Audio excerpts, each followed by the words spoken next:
Chapter 1. When I saw Raphael for the first time, I was 12 years old. My family lived in a big town, far away from the sea. But my Uncle Miguel and his family lived in a little village on the coast. He had a cafe and a small farm there, and sometimes my family visited him. There in that village I met poor, mad Raphael. I didn't know then who he was. I didn't know why he was mad. I knew nothing of his strange and terrible story. Now, 14 years later, I know exactly what happened. But Raphael is dead. Why should I tell people his terrible secret? Only I know what happened to Raphael.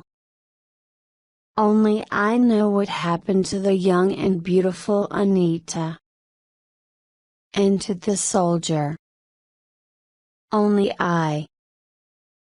The people in the village told me what they knew. Their stories were all true. Every word. My uncle, his wife, Rodrigo the shopkeeper, nobody lied to me. Nobody. Not even poor Clara, Raphael's mother. And she was already dead when I went back to the village. Their stories were all true. But they didn't know what really happened. The first time I saw Raphael, I was walking along the beach with my younger brother Pablo. Our parents were talking with my uncle and his family. We boys went along the beach to look around. At the end of the beach there were high black rocks, where the mountains behind the village came down into the sea. Near them was an old wooden boathouse. It had no doors. The roof was broken at one end, and open to the sky. Inside there was an old wooden fishing boat. My brother and I looked inside. The sand was deep and soft on the floor. Suddenly, in a corner behind the boat, something moved in the shadows. It was a dirty young man with long hair and a beard. He stood up and looked at us. His eyes were open, but empty. He looked at us, but he didn't see us. He was very thin. He put one hand to his neck. I saw something shining under the dark beard. There was something small and bright on a thin fishing line round his neck. He pulled it out to show us. It was a small gold ring in the shape of a fish.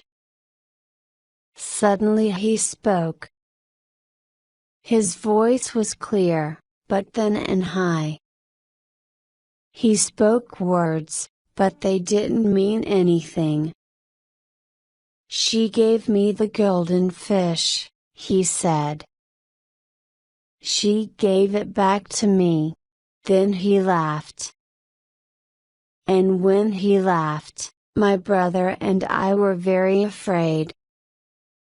He laughed and laughed, but his eyes were big and sad.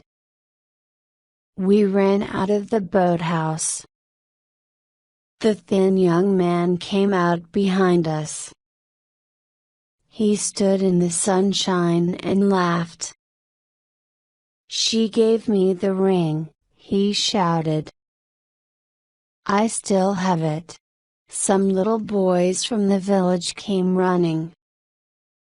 Some of them threw stones at the thin, dirty man. "Crazy Raphael!" they shouted. "Crazy Raphael!" He stopped laughing and screamed at them. Then he went back inside the boathouse. The children laughed and ran away.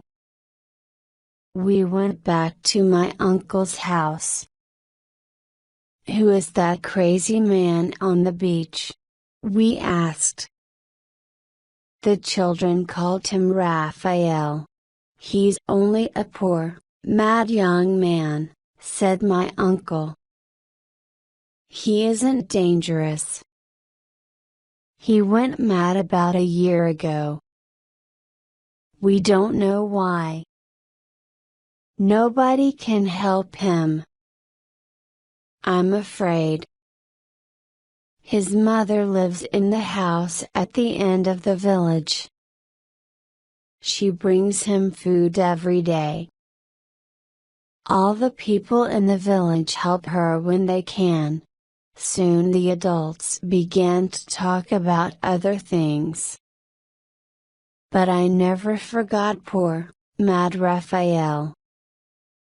Every time I thought about the village, I remembered the poor, madman in the boathouse on the beach. Sometimes I saw him in my dreams.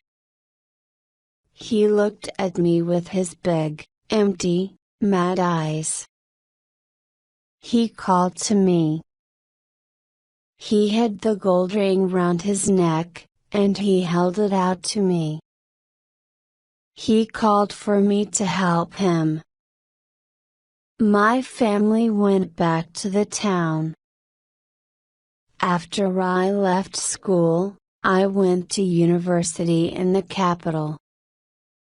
I studied to be a doctor. I spent 2 years in the USA.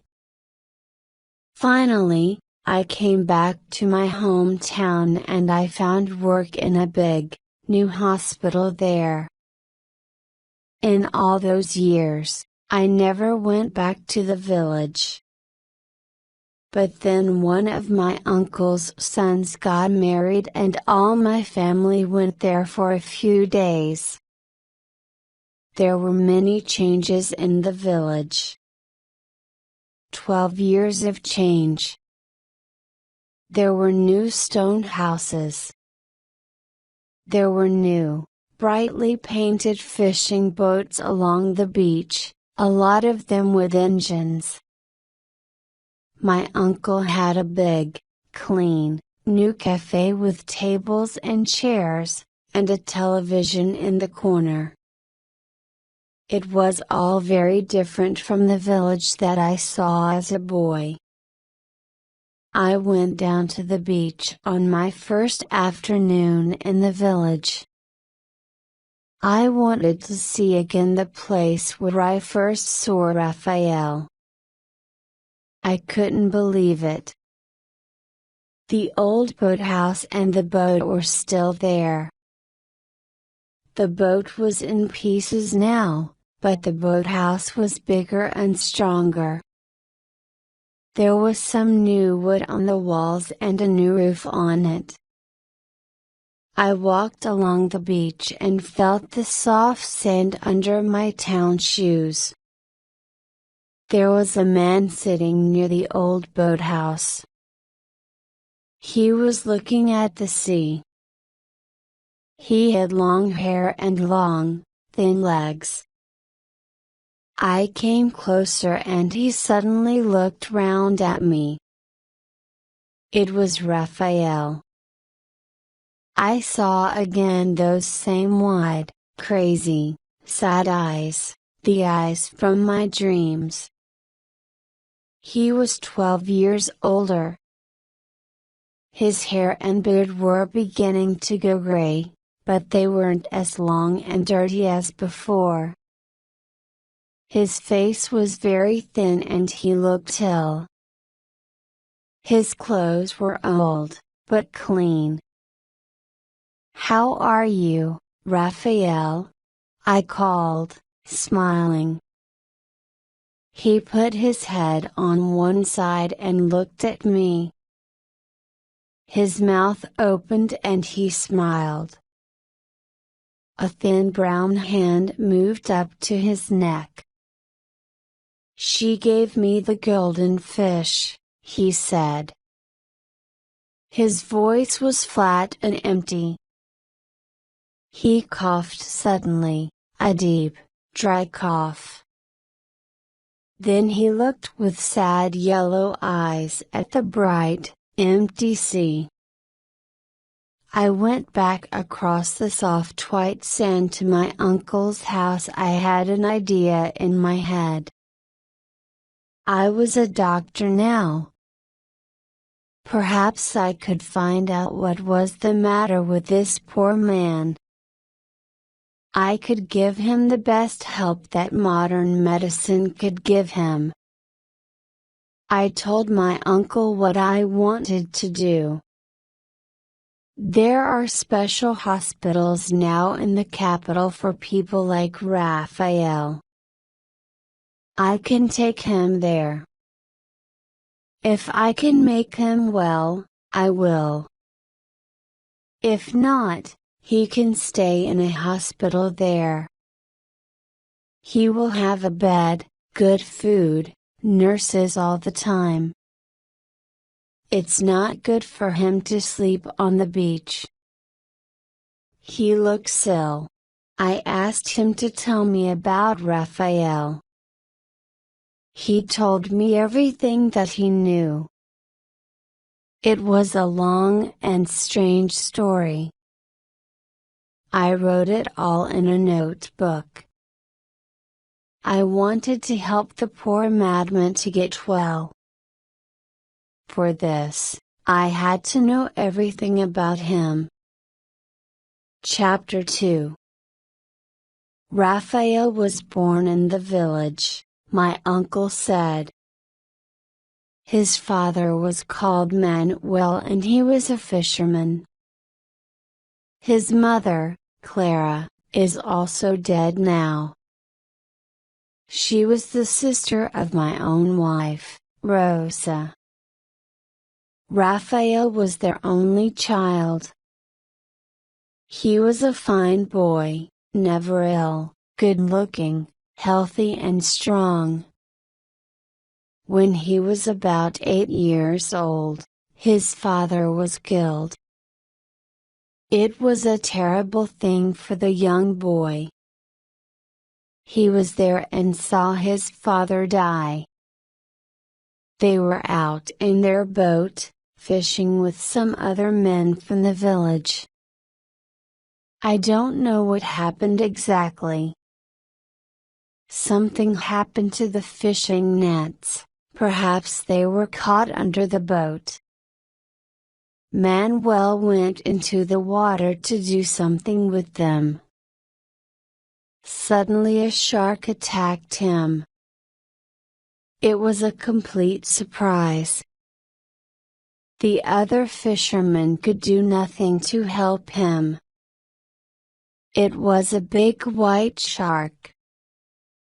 It came up from deep water and bit off one of Manuel's legs, a clean bite above the knee. The other men pulled him into the boat. The blood from his leg ran deep in the bottom of the boat. The men put a shirt round the top of his leg. They tried to stop the blood, but it was impossible. They say that Manuel was calm at first. He felt no pain. He smoked a cigarette and he talked to little Raphael, in the boat next to him. But after a few minutes he went very white. Then he began to feel very cold. The men covered him with their clothes to keep him warm. But he became very weak and sleepy. Suddenly he put his hand on Raphael's head. Be a good son, he said. His voice was terribly tired. Help your mother. Then he fell asleep, and in a few minutes his heart stopped. After that, Raphael and his mother, Clara, lived alone in their house at the end of the village. Manuel's brother, Ricardo, helped Clara with money. All the people in the village helped her. Manuel was a good man. We always help our people when they need it. In a few years Raphael was older and started to work. He became a fisherman, too. He and his mother were poor, but he could earn enough money for them both. Raphael was a fine boy. He became a good fisherman. But he always hated sharks, because of what happened to his father. Every few months, he did something very strange. When anyone in the village killed an animal for meat, Raphael asked them for the skin and the stomach. He took the insides of the animal that nobody wanted. Then he went out in his boat alone, far from the land. There he threw the pieces of the animal into the sea and waited for the sharks to come.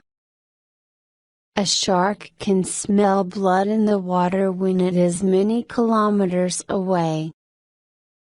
Soon a lot of sharks arrived in the water round his boat. Then Raphael took his fishing spear. He stood up in his boat and killed one or two of them. When he killed a shark, the other sharks tasted the blood. They began to bite and eat the shark. So then there was more blood in the water and more sharks came. Raphael killed more and more. After an hour he was almost too tired to stand. It was a really dangerous thing to do in a small boat. But he was smiling when he told me about it. He was really happy about the dead sharks, because the shark killed his father. So Raphael grew up, tall, strong and good-looking. And, of course, he fell in love with Anita, the shopkeeper's daughter. So now, said my uncle, I have to tell you about Anita, too. Chapter 3. Anita was a beautiful child, my uncle continued. I know, most children are beautiful. But she was the most beautiful child that I've ever seen. Everyone loved her. Little children, old people, men and women, they all loved Anita. They smiled when they saw her. And year after year she grew up, and year after year she grew more beautiful. Her father, Rodrigo, the shopkeeper, loved her most. He tried to keep her close to him, always. She could never go out and talk with the village boys. But this is a small village. It was impossible to keep her at home all the time. She was a good girl, but all the young men dreamed of her and wanted to marry her. She was not only beautiful. She was clever, too. Her father could read and write. Most of the people in the village couldn't. We had no school in the village in those days. So Rodrigo taught Anita to read and write. He often went into the town to buy things for his shop. Then he brought back picture magazines and small story books for her. Anita was very good at reading and telling stories. She remembered everything that she read. When she was only 9 or 10, she often sat near the house under a tree with a book. There she read or told stories to her little brothers and sisters. Soon the other children of the village came and sat round her. Some of the fishermen, old and young, sat on the beach near the shop, too. They liked to listen to little Anita when she told her stories. Of course, Rodrigo had big plans for Anita. He was so proud of her. He wanted her to marry someone rich and important. Perhaps a man from the city, who was able to help Rodrigo's business. Everyone knew one thing for sure. He didn't want Anita to marry anyone from the village. Raphael loved her very much. They say Anita loved him, too. But there was no hope for him. Rodrigo didn't want a poor fisherman to be Anita's husband. Poor Rodrigo. He loved Anita and he had great hopes for her. When she ran away, it was terrible for him. He still doesn't talk about it. Not a word. Not after all these years. For him, he says, Anita is dead. He has no daughter of that name. But where did she go? I asked my uncle. Someone knows. And why is Raphael mad? Not because Anita ran away from home. She didn't run away with him, did she? No, she didn't, answered my uncle. That's for sure. Nobody knows where she went. But Raphael stayed in the village. And that was the time when he went mad. I believe that Anita ran away with a soldier. I think they're married. They're probably living in another town, far away. But that's only my opinion. I don't really know. The soldier? What soldier? I asked. My uncle smiled and looked at his watch. It's a long and strange story, he said. Chapter 4. The soldier, said my uncle, came to the village about 3 months before Anita ran away. She was 16 years old then, and Raphael was 18. The soldier was a strange man. His real name was Carlos, but everyone called him the soldier. He told us about his life. I've been a soldier all my life, he told us. I was in Cuba for 6 years. Then I fought in Africa and many other places. I've seen the world, my friends. He had 1,000 stories. But nobody ever knew where he came from.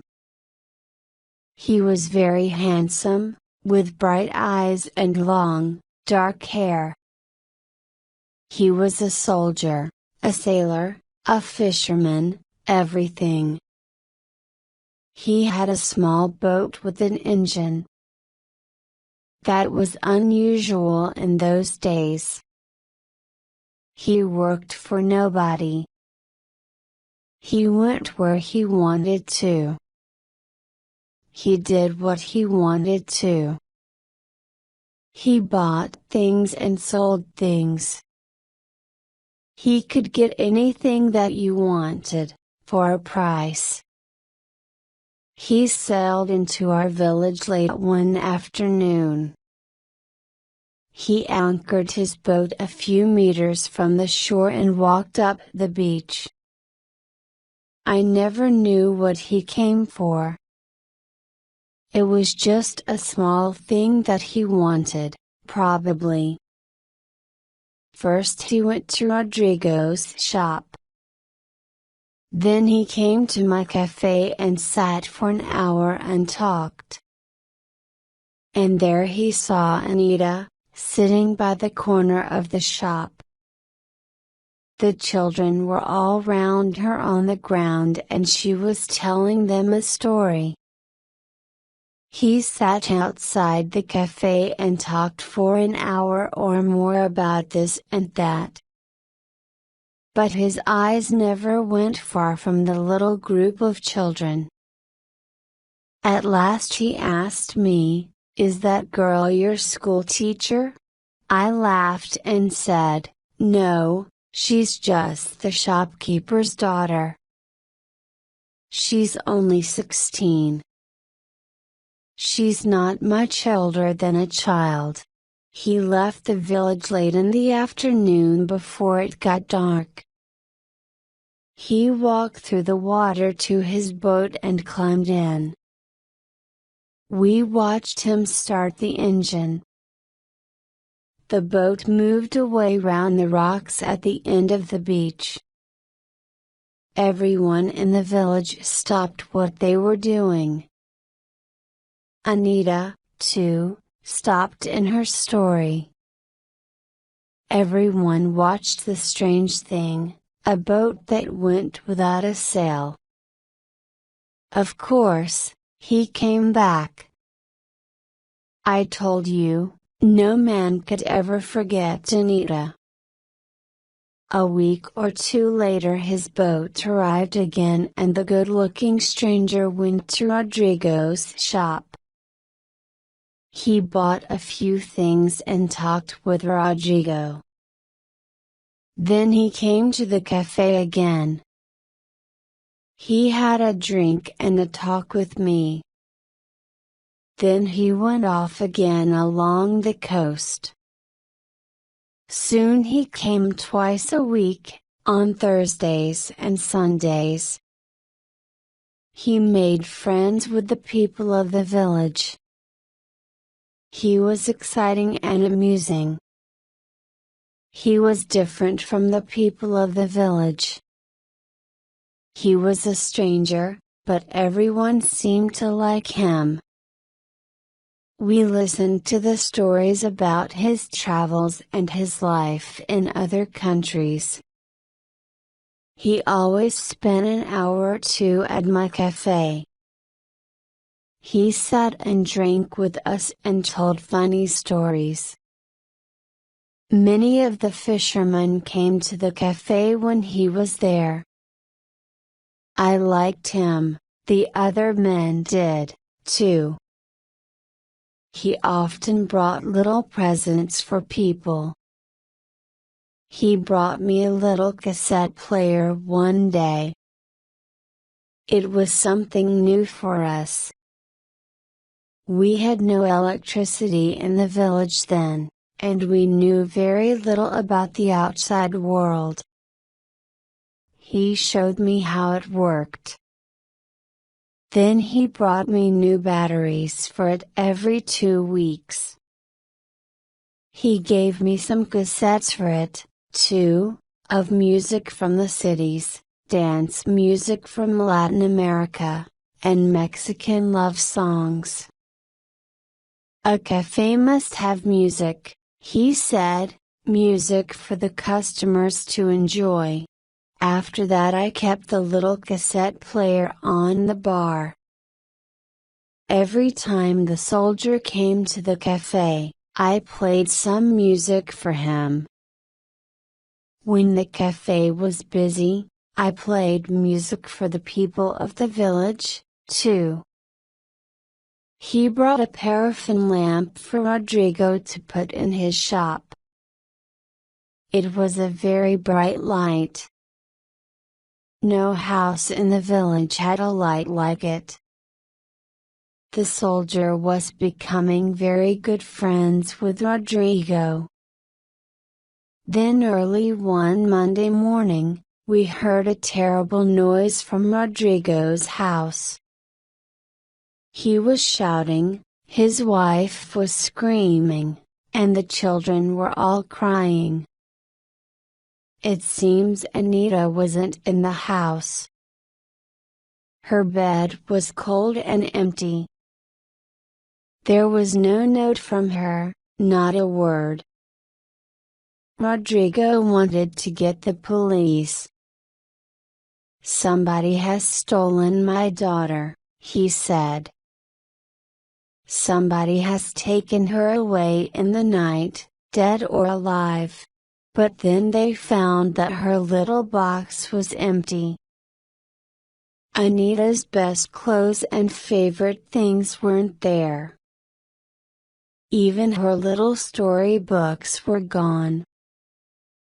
So Rodrigo stopped talking about bringing the police. For a few days he was terribly angry. He spoke wildly and fought with everyone. Nobody could speak to him. Then, suddenly, he seemed to cut her out of his life. He never spoke her name again. He still doesn't talk about her. Only a brave man speaks Anita's name in front of him. We never saw the soldier again. He was here on the Sunday afternoon and evening. He usually was. He spent most of the evening in the cafe, listening to the music. Then he left at about 10 o'clock. I watched him go out to his boat. It was dark. There was no moon. But I heard him start his engine and go off to the west. And the next morning Anita was gone. And we never saw her or the soldier again.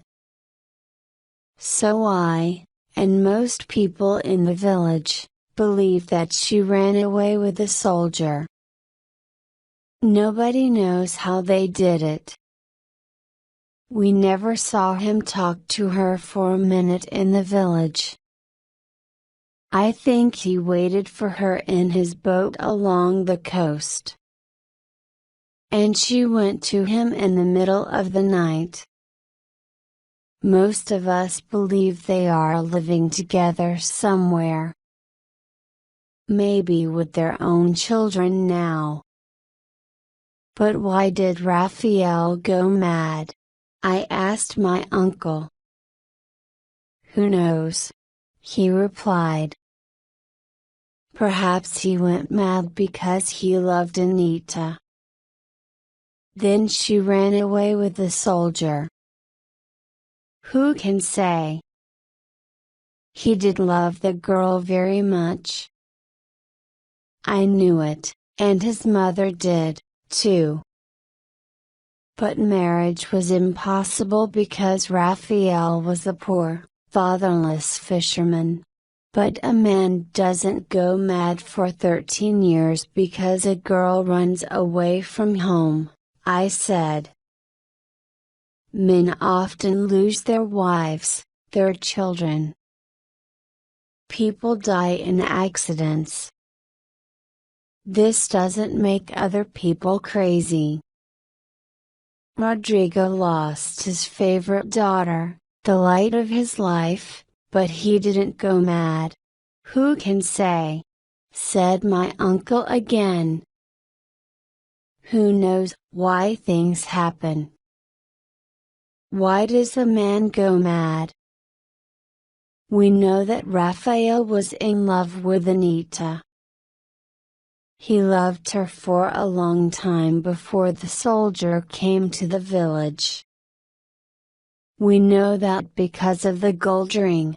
Ah, yes, I said.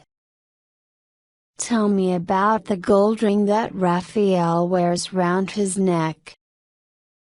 It's clearly a very important part of the story. Chapter 5. Raphael, said my uncle, was in love with Anita. He wanted to marry Anita when she was only 15 or 16.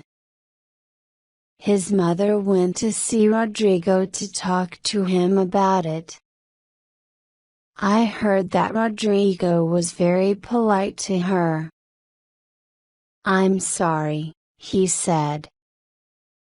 Anita is going to marry a rich businessman in the city. He's a very rich man and a friend of our family. Your son Raphael is a fine boy.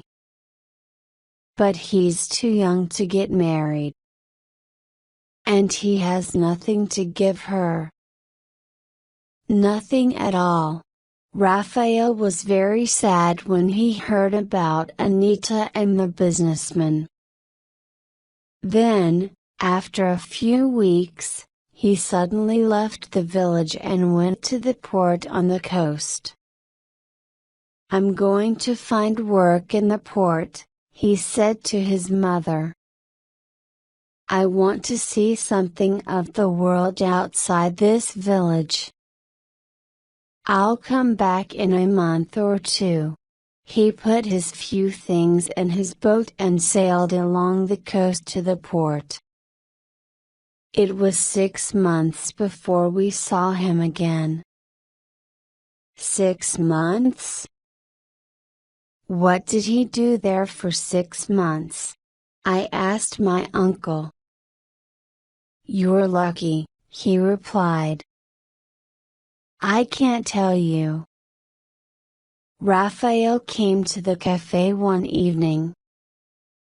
There were no other customers that night, and he told me about his time in the port. This is what he told me. Raphael stayed in the port all the time, my uncle said. He slept in his boat on the beach. Sometimes he bought fruit and vegetables from the market after it closed. They were very cheap then. He worked for anyone. He did anything. He carried things for people. He loaded and unloaded boats and lorries. Every morning, very early, he went fishing. Then he sold the fish on the beach before he started work. Slowly, very slowly, he began to save some money. Raphael met an old goldsmith in the town. He was a good old man. Raphael helped the goldsmith when he could. He cleaned his shop for him and brought packages and messages for him. He talked to him and made coffee for him. He watched him while he was working. Soon he became a good friend. Raphael never took any money from the old man. He never asked for any. Then, one day, the goldsmith asked Raphael what he wanted. He knew he wanted something. And Raphael told him, "I want a gold ring for a girl in my village," he said. "It must be in the shape of a fish, a long fish with its tail in its mouth." "How much will this ring cost?" "I have some money." "I know it's not enough. But I'll work for you until I've paid for it." The old goldsmith made the ring for him. I'm sure Raphael paid much less than its real cost. But it took 6 months of hard work to pay for it. Soon after Raphael came back to the village, he went with his mother to see Rodrigo. This time Raphael spoke for himself. "Señor Rodrigo," he said quietly, "my father is dead and my mother is poor. But I'm hard-working and honest and I'll be a good husband to Anita. One day I'll be a rich man, like your friend in the city. But I'll be a better husband to Anita than the businessman, because I love her with all my heart." Then he gave the gold ring to Rodrigo as a present for Anita. Of course, Rodrigo didn't agree to a marriage between Anita and Raphael. He gave the ring back to Raphael. "I'm sorry," he said. "But Anita will marry the businessman in a year or 2. That is decided and I am not going to change my plans." So Anita never got the ring, I said to my uncle. After all that work and time, he couldn't give it to her. He still has it on a piece of fishing line round his neck, my uncle said. And when did the soldier come to the village for the first time? A few months after Raphael came back from the port, perhaps. I can't remember exactly. But Raphael wasn't mad at that time? Oh, number. Not at all. In fact, he seemed very happy. Tell me about the time when he went mad. Was it the same time exactly when Anita went away with the soldier, or later? It's difficult to remember. A lot of things happened at that time. What do you mean? What kind of things happened? Oh, little things, strange things. Santiago's old donkey disappeared. What do you mean, it disappeared? It did, it went. It disappeared. One day it was in the field behind his house. The next day it wasn't there. Perhaps Anita stole it to ride on.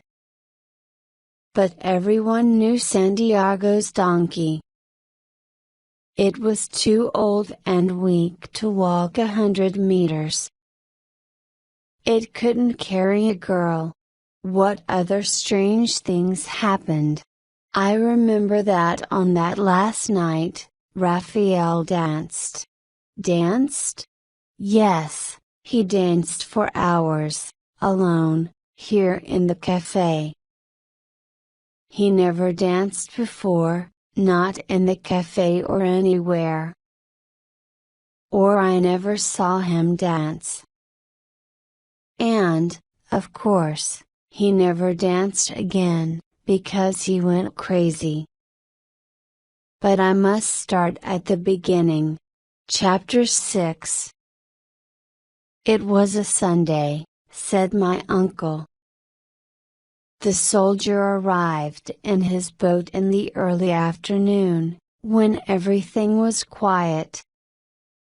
He lowered his anchor a few meters from the shore, as usual, and walked up the sand to the houses.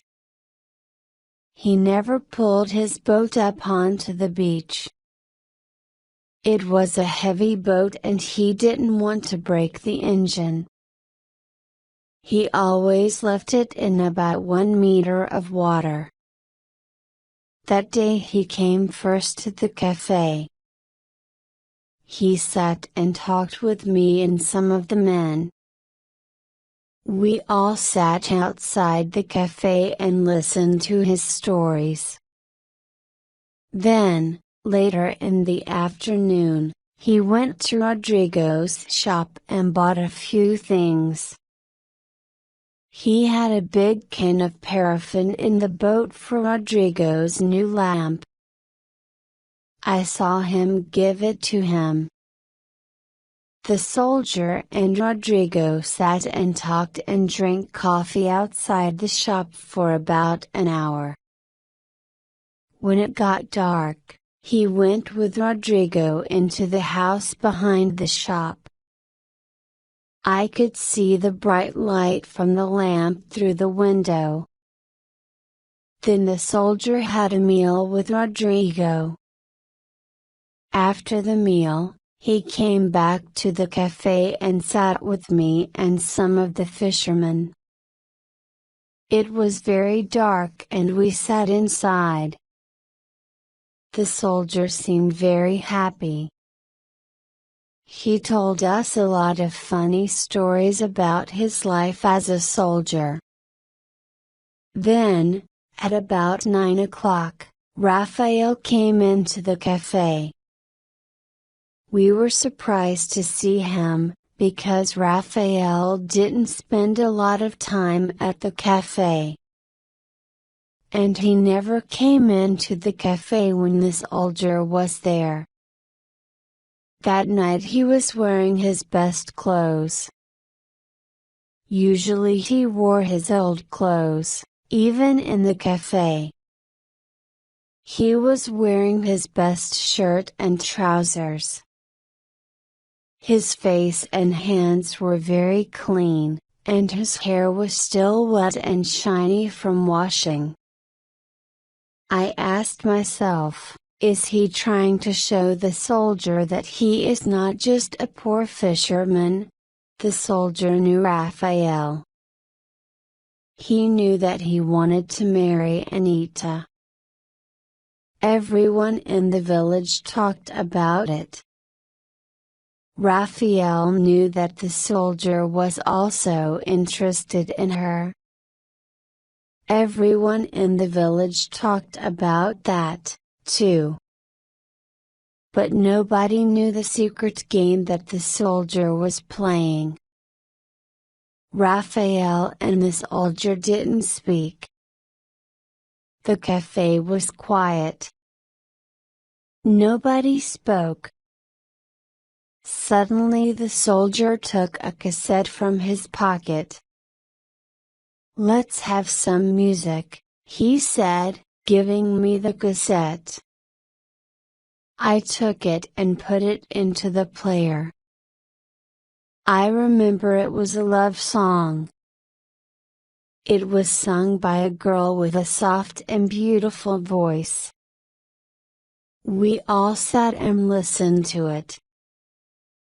Raphael smiled and listened, too.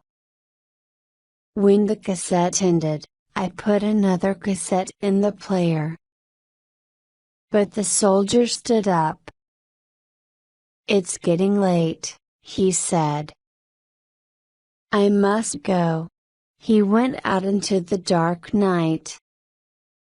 It was about 10 o'clock, I think. His usual time. A few minutes later, we heard the noise when he started the engine of his boat. Then the sound of the engine went slowly along the coast.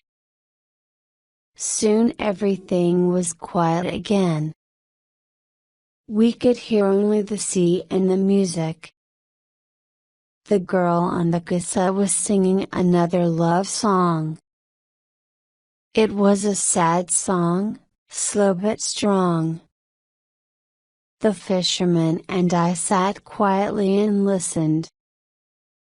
Suddenly Raphael stood up in the corner of the cafe and began, very slowly, to dance.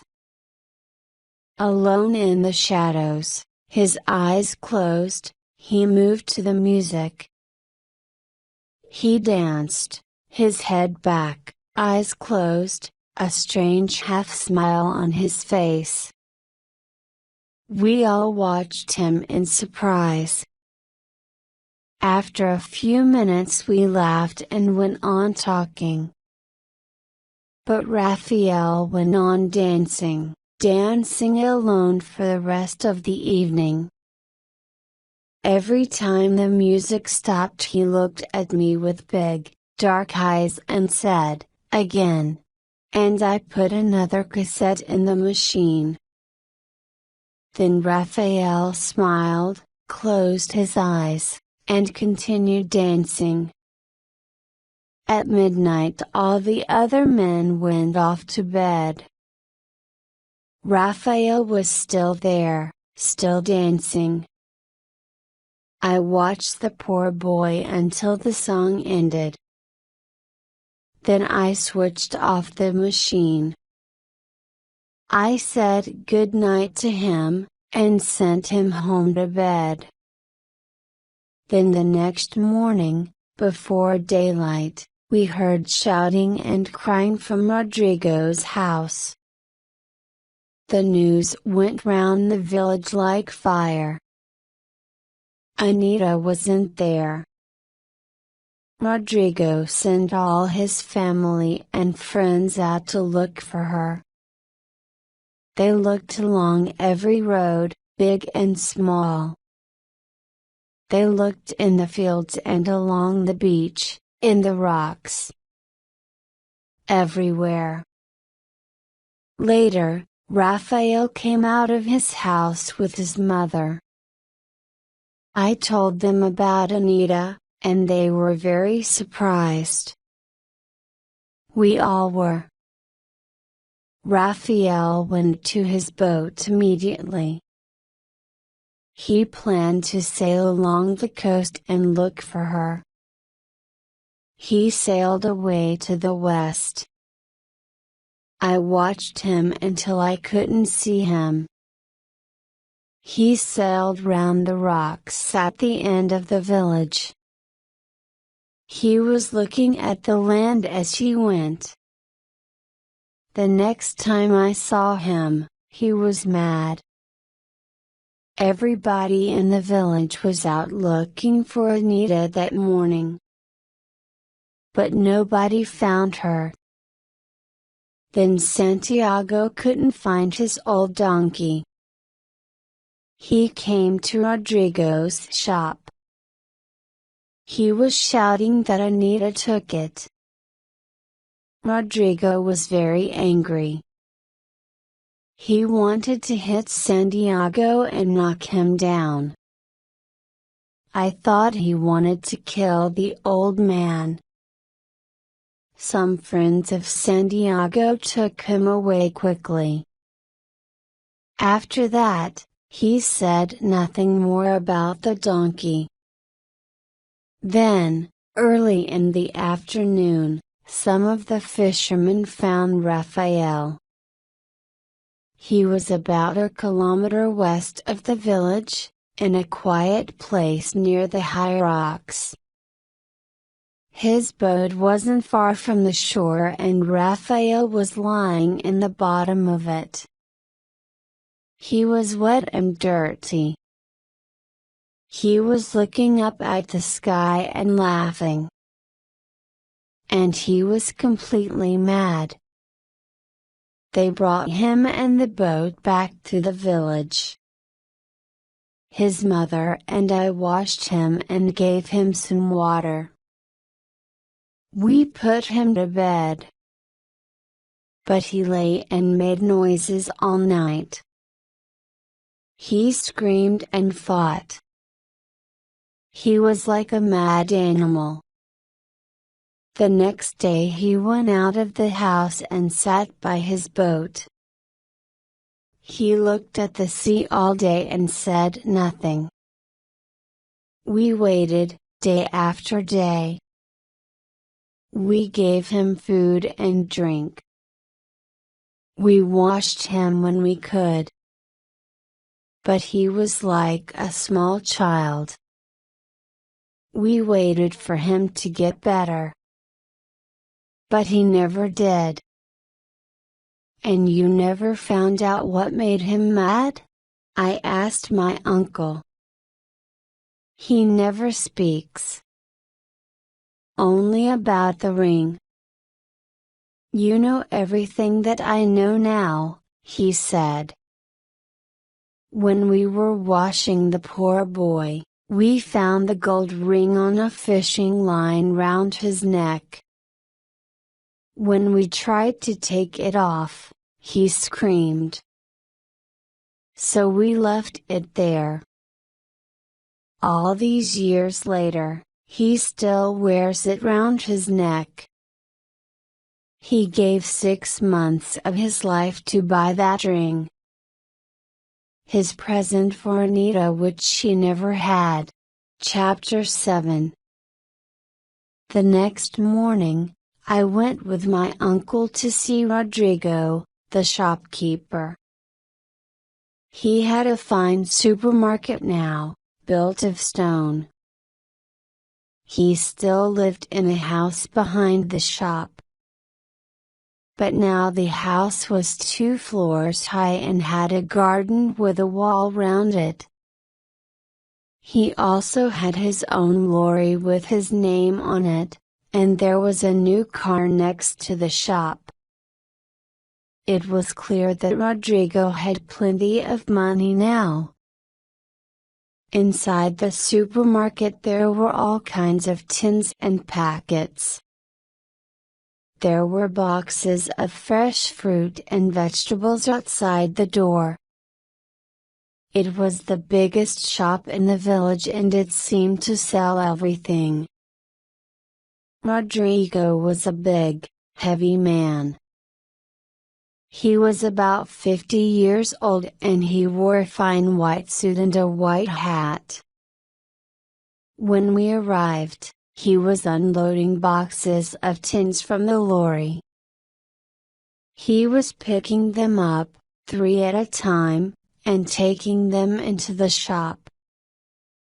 He was big and fat.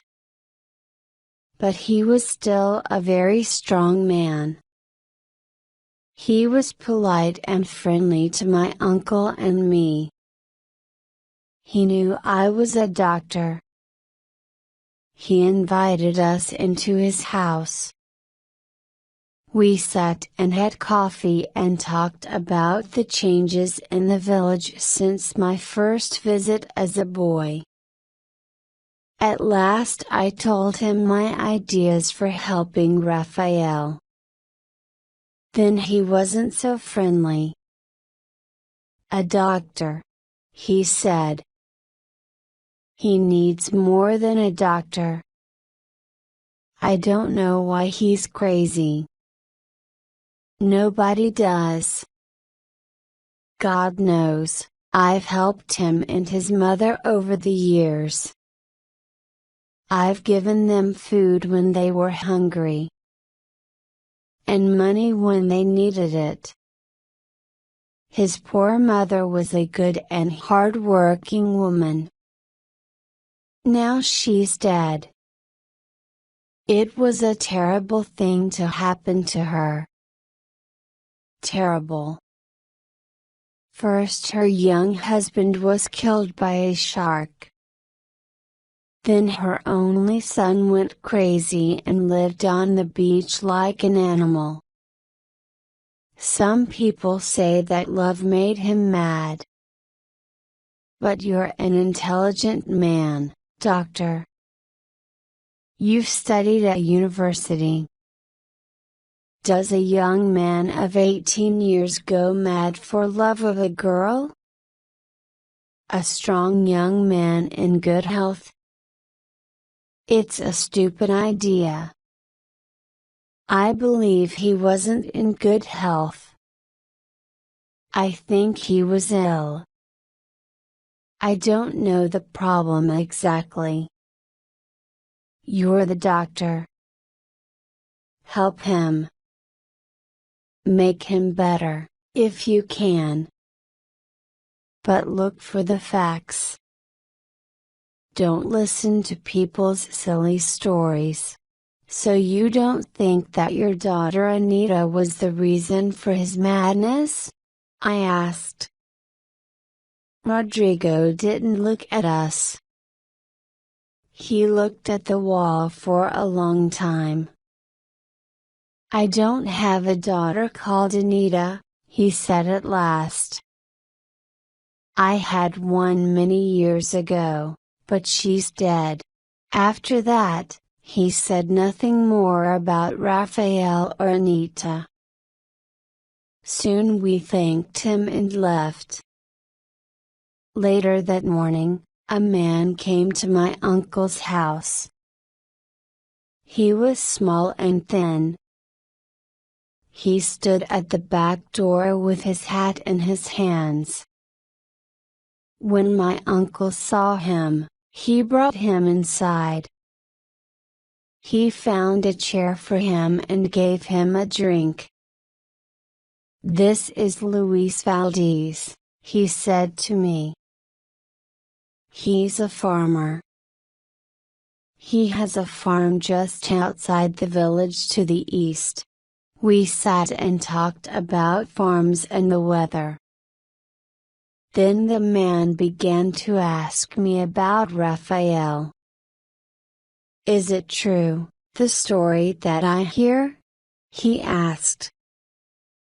"Are you trying to save Raphael, the poor, crazy boy?" "I'm a doctor," I answered. "And yes, I'm interested in Raphael. I'm trying to find out why he went mad. Perhaps I can make him better. Perhaps not. My wife asked me to talk to you," he said. "She's Marta, Rodrigo's second daughter and Anita's younger sister. She says she wants to talk to you about Anita and Raphael. But it must be a secret. She knows things that even her father Rodrigo doesn't know. She wants to help Raphael. But she doesn't want to make her father angry or unhappy after all these years. Her secrets will be safe with me," I said. "I don't want to make the people in the village unhappy. I only want to help Raphael. If she knows anything about Raphael, I'll be happy to talk to her." That evening I went alone to Luis's house. Luis sent his children to bed, and Marta began to tell me her story. Chapter 8. "I'm Rodrigo's second daughter," Marta told me. "I was 7 years younger than Anita. When I was a little girl, it was very strange. Anita was beautiful, I wasn't. Anita was clever, I wasn't. She could read and tell stories, sing and draw pictures. I couldn't. I was small, fat and stupid. But I've been lucky I married a good husband. I have 2 healthy sons and a pretty daughter. Now I'm very happy with my life. But I must tell you about my sister Anita. It's true that she was beautiful and clever. But, I'm sorry to say, she wasn't a very good child. not very nice. Our parents gave her everything she wanted. She could do anything she liked. She never worked or helped our mother in the house. I remember that her hands were always clean and beautiful. Her fingernails were long and pink. They were never broken or bitten like mine. Everyone thought she was beautiful and clever. Everyone smiled at her. Everyone did what she wanted. She became proud and lazy. I remember she told us stories, sitting near the house. But her voice was very loud and clear, and all the people near us could hear her clever words. She often sang to herself in the house.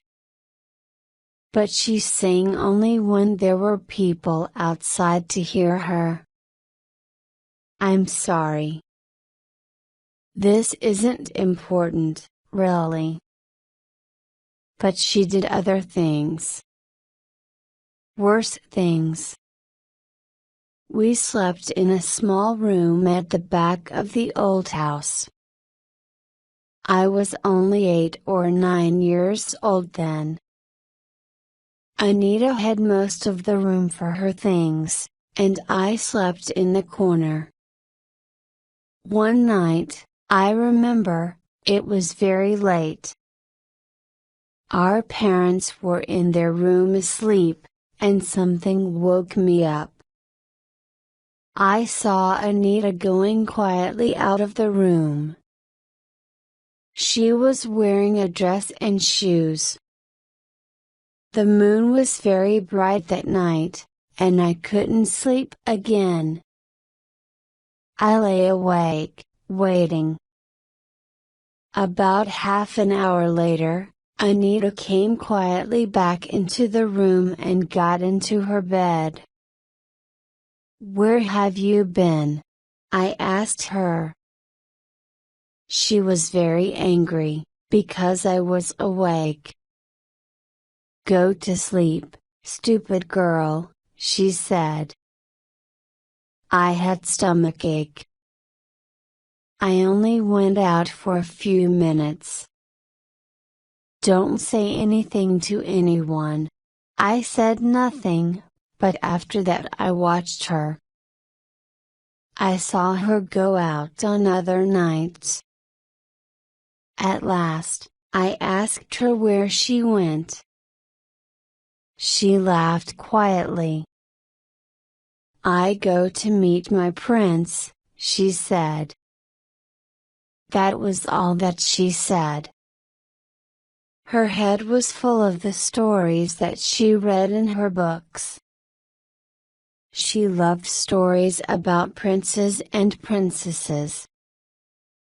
Stories about magic carpets which could fly, and magic lamps and rings.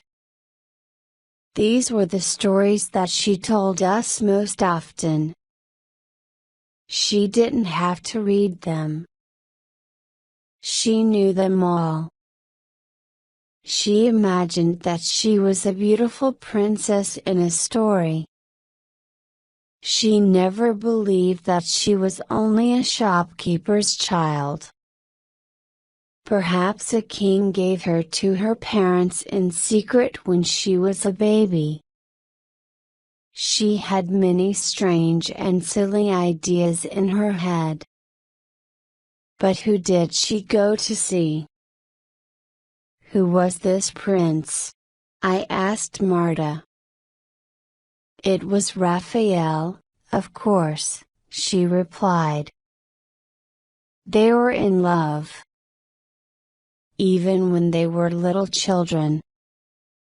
She went out at night to the big rocks at the end of the beach. Raphael came and met her there. They sat there in the rocks in the moonlight. They talked about their love and the happy married life that they planned. Our parents had no idea that she was doing this, of course. Anita told me to keep quiet about it. If you tell anyone, she said, I'll say terrible things about you to our parents. They'll believe me. They won't believe you. And it was true. I knew it was true. They always believed Anita. She could always do what she wanted. I was always in trouble. So I said nothing. Then Raphael went away to work in the port. For 6 months, Anita lost her prince. In the daytime, she was the same as before. But at night she cried in her bed, because her Raphael was far away. But when he came back, she was happy again. She went to meet him at the big rocks. After a few days she came back from one of these meetings with a ring on her finger.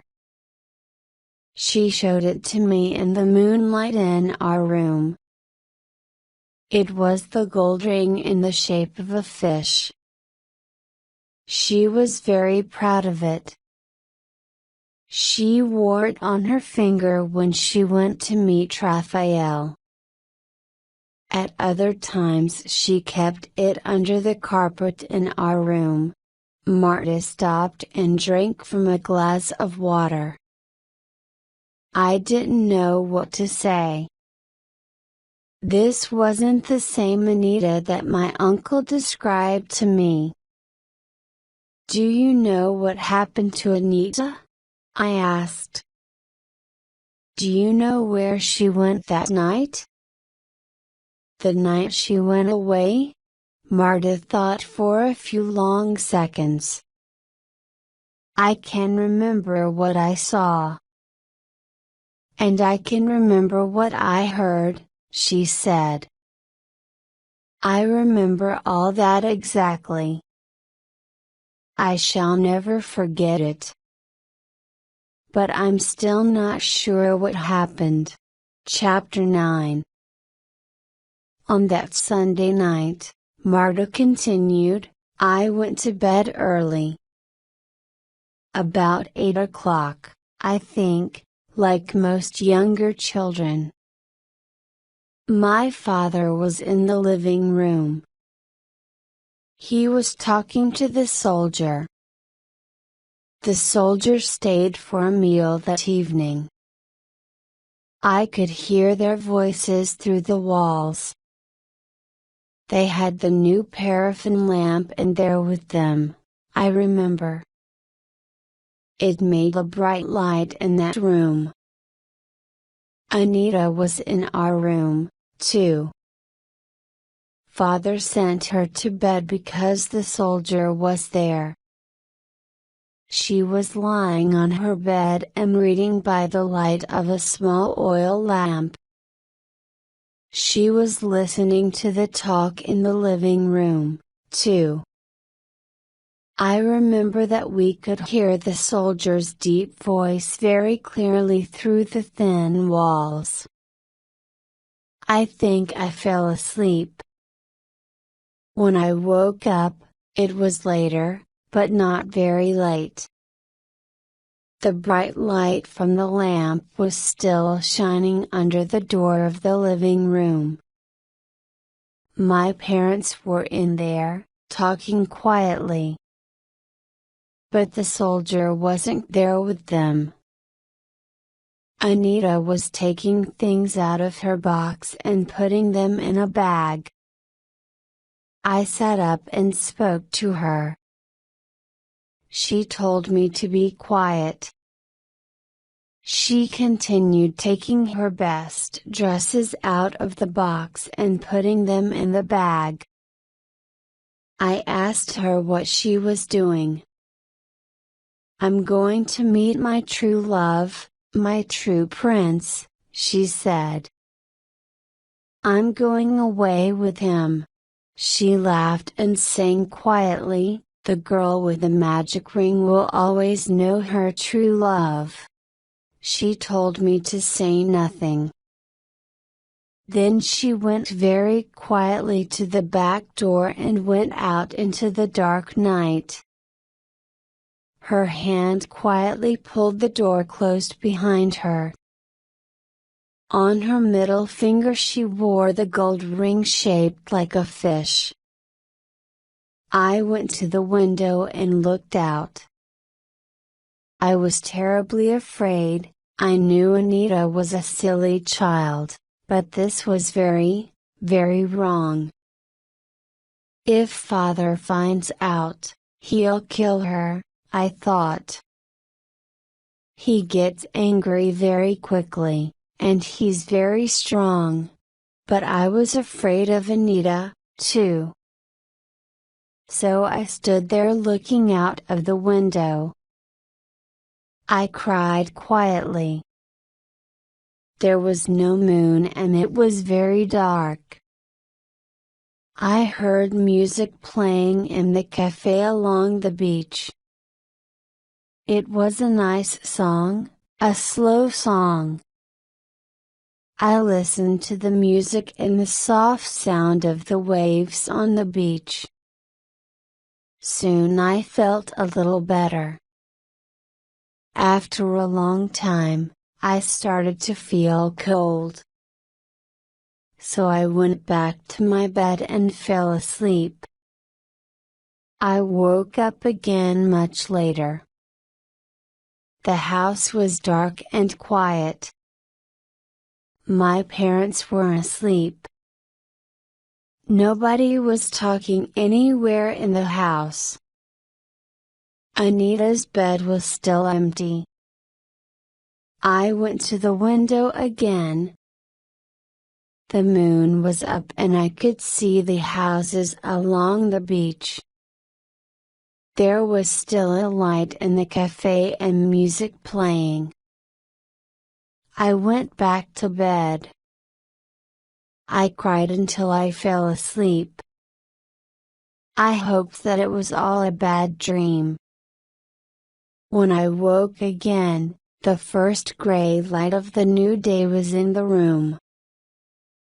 Anita's bed was still empty. I lay in bed with my eyes closed until my mother came to wake us.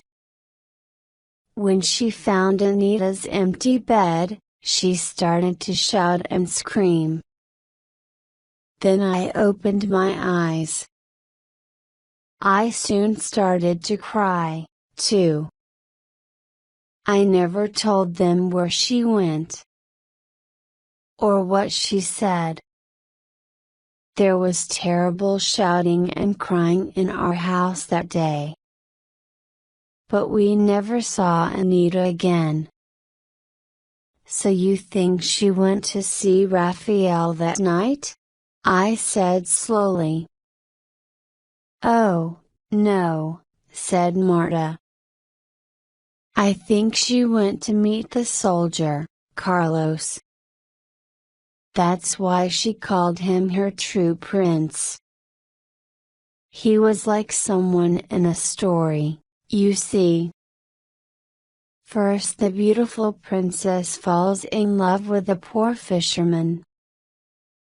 Then either he turns into a handsome prince, or a real prince comes along and takes her away to his palace. I'm afraid Anita was quite a silly girl, really. She lived the stories in her head. After the soldier came to the village, she started to meet him at night. She went to the same place in the rocks. But she was meeting the soldier, not Raphael. She went there many times. Then, that night, she didn't come back. She went away with him in his boat. In those days, perhaps, a boat with an engine was like a magic carpet, but she was wearing the gold ring when she went? I said. Yes, she took all her best things, dresses, her storybooks, and the ring.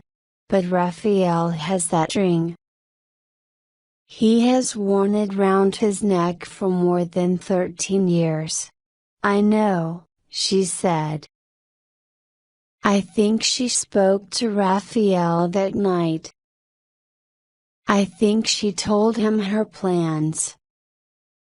Then she gave him his ring and went off to meet the soldier somewhere along the coast. Is that what you really think? I asked. Yes, said Marta. She said goodbye to Raphael and gave him his ring. Then she went to meet the soldier. That's what made Raphael mad. He went to look for her the next day, but all the time he had the ring round his neck. He wanted her to come back. Or he wanted her father to find her and bring her back. But she never came. And when she didn't come, Raphael went mad. When you talk to Raphael, what does he say? He holds the ring, and says, "She gave me the ring," or "She gave me the golden fish." I answered exactly, said Marta. First she took his ring and said, "I love you." Then she gave it back to him and went away with the soldier. That's what made the poor man crazy. What was so special about the ring? I asked. What did Anita say? Something about a magic ring? The girl with the magic ring will always know her true love. It was in her story, said Marta. Her own story. She wrote it herself. It wasn't a story that she read in a book. It was her favorite story. She told it to us hundreds of times. And it was about a magic ring? Yes. In fact, I have the story here. Anita wrote it in a notebook and I kept it. It's the only thing of Anita's that I have. I can't read it, of course, but it's that story. Marta went into another room and came back with a small, thin notebook. She carried it carefully in both hands. She put it on the table in front of me. It was a cheap school writing book. The pages were yellow with age. There was only one story in it. It was called The Ring of the Golden Fish. The story was short. It was written in pencil in the large, clear writing of a young child. Louise and Marta looked at me. I realized they were waiting. They wanted to hear me read the story to them. Chapter 10. This is the story that I read to Marta and her husband. The story that was written by Anita all those years ago. A long time ago, there was a beautiful princess. She lived in a beautiful palace with big, beautiful gardens all round it. But she was sad because she had no friends. She couldn't talk to anyone or play with anyone, She was a prisoner in the palace because she was so beautiful. Her father wanted her to marry a rich, handsome prince. But the princes in that country weren't handsome. And the rich men weren't princes. And the handsome men weren't princes or rich. So she married nobody, and she was very sad. One day, a poor fisherman came to the beach at the end of the palace gardens. The gardens were very big and went as far as the sea. The fisherman caught a big golden fish and he wanted to kill it. But it was a magic fish and it spoke to him. "Don't kill me," it said, "and I'll give you a magic ring. And with this ring you can marry the princess." So the handsome young fisherman put the fish back into the sea. Soon it came back with a gold ring in its mouth. "The man with this magic ring will always know his true love," said the fish. And it swam away to the bottom of the sea. The handsome young fisherman was called Roberto. Here the name Raphael was written first and then changed. When Roberto put on the ring, he saw in his head a picture of the princess. He fell in love with her. He walked through the gardens to the palace, looking for the princess. When he found her in the garden, he put the magic ring on her finger. And she knew immediately that she loved the handsome young fisherman. They went to her father, the king, and he gave the poor fisherman half his lands. And they were married and lived happily forever. It wasn't really a very good story. It borrowed a lot from other stories. But it told me a lot about poor Anita. It told me why Raphael suddenly decided to work in the port for 6 months. It told me why he brought her a gold ring in the shape of a fish. I went back to my uncle's house. It was late at night, but I sat with him and drank coffee. My head was full of changing ideas. I said very little, but I thought a lot. "Have you learned anything important or useful?" asked my uncle. "I don't know," I said.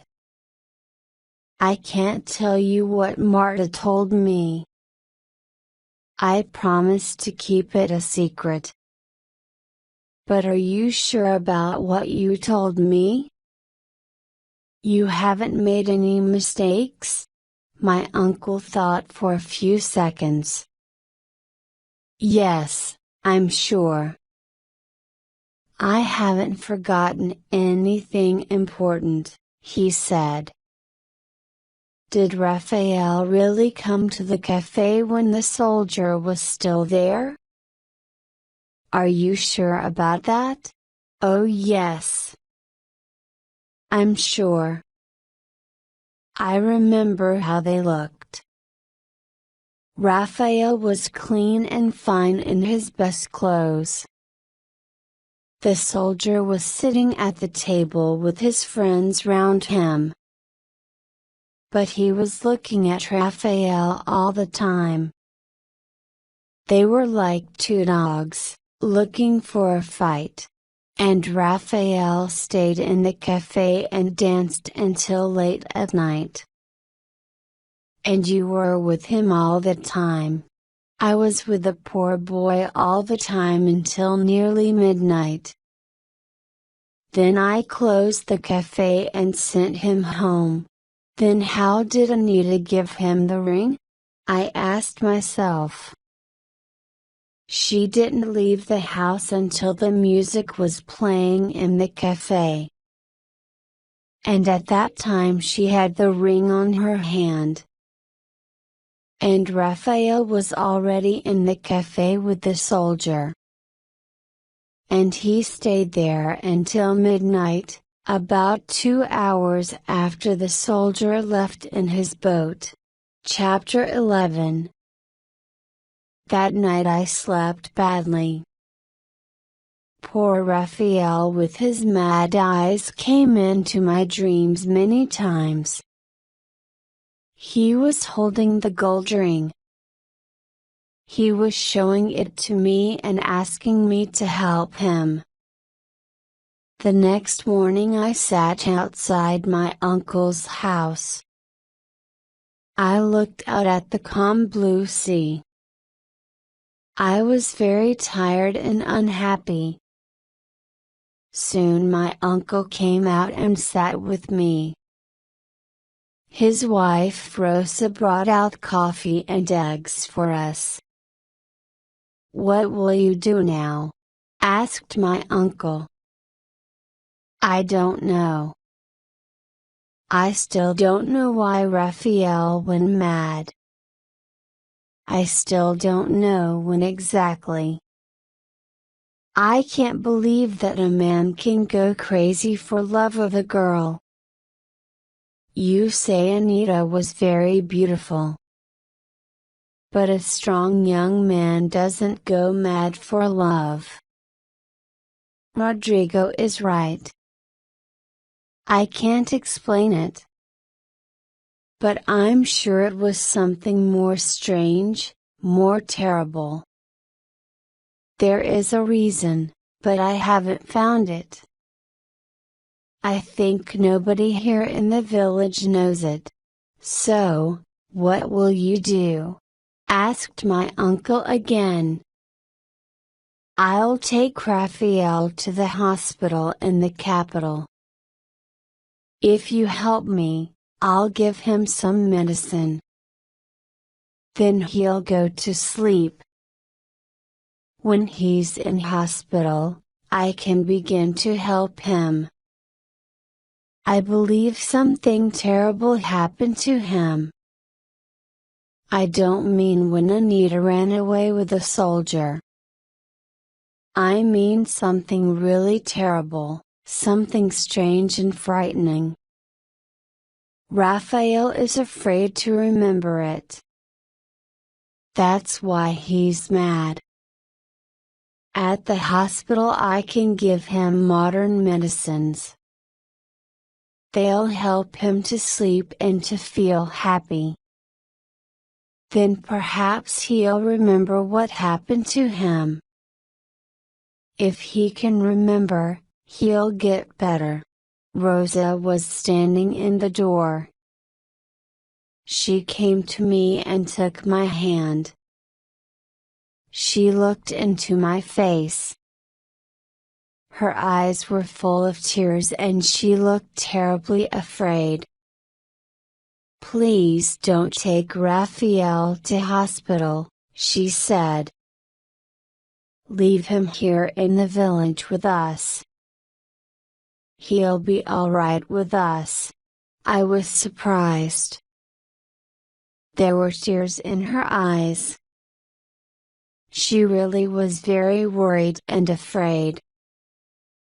I thought it was the hospital. Village people are often afraid of hospitals. They believe that people only go to hospitals to die.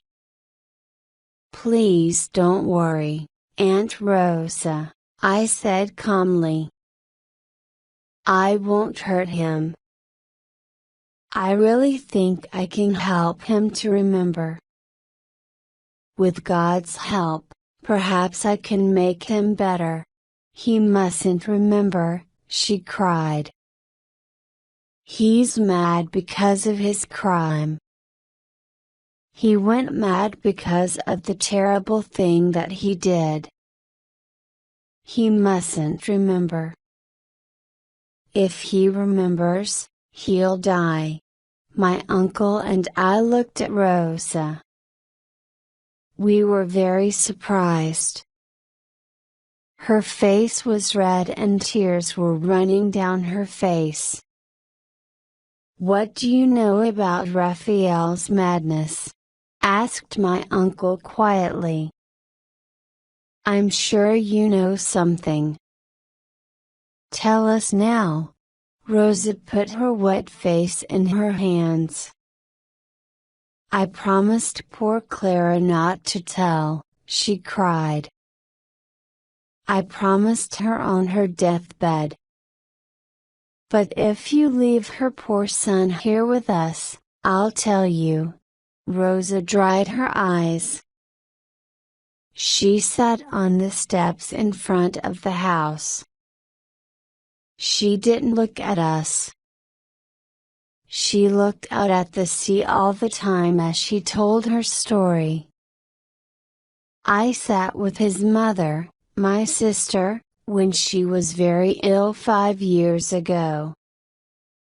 Before she died, I promised to be a mother to her poor, mad son." "We know that," said my uncle.